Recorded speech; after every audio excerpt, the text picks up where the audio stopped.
Hey everybody, welcome back to another video in the Training After 40 Muscle Mastery series. I'm your host, Pakulski. Today's video is about mobility and flexibility and what you should be doing as a foundation to improve your flexibility and mobility. So when I talk about mobility and flexibility and I say these things, it often confuses people and often catches them off guard. When I say the most important thing you're ever going to do for your mobility is breathing. And so why is that? Well, there's a number of reasons actually. It's multifactorial. So all human movement starts at the spine and it works outwards. So if my spine is rigid and I can't move my spine really well, and I'll talk about that in a moment, but if I can't move well, all of a sudden my joints either have to do more, like my shoulder joints have to do more, or my hip joints have to do more because the spine isn't moving really well, or they tighten up as a protective mechanism. So the first thing we want to address in all mobility programs is our ability to move our spine, which ultimately also includes our rib cage. So think about that. When I'm moving my spine, my rib cage is attached to it from the back and the facet joints, and it wraps around the front and connects here on the sternum. And if all those joints are tight and rigid, all of a sudden my ability to move through the thoracic spine becomes limited. Right? And that's a big problem. So what influences my ability to move my thoracic spine? So imagine from the base of the ribs all the way to the clavicle, what is actually influencing my ability to move this aspect of my spine most? My rib cage. And what influences my rib cage?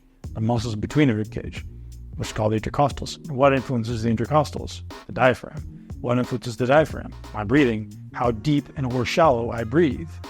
So if I'm not realizing that I breathe 20 to 22,000 times every day, and the depth of that breath influences the tone of those muscles and the ability for them to move well, then I'm going to be limited in my ability to move my spine. Therefore, my neck's probably going to get tight. My lower back's probably going to get tight. My shoulders are going to get injured. My hips will get tight.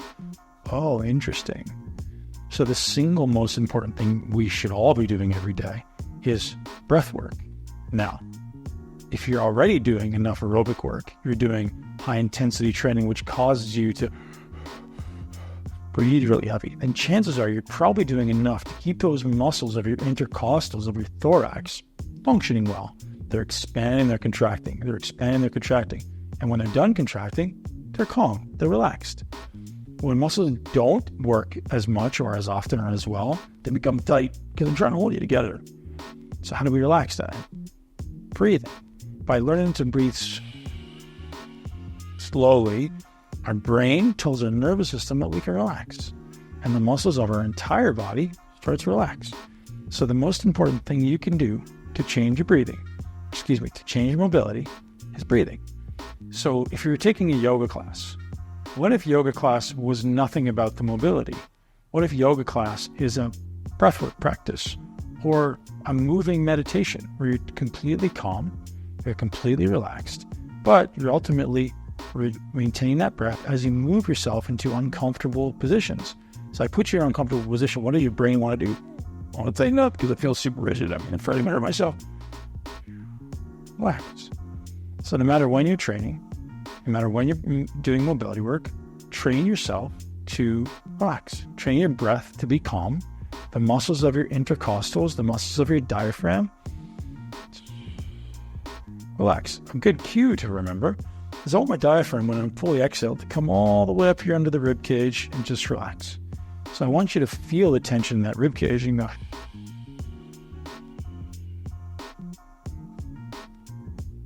And just relax. Right? So the ability to breathe slowly and the ability to breathe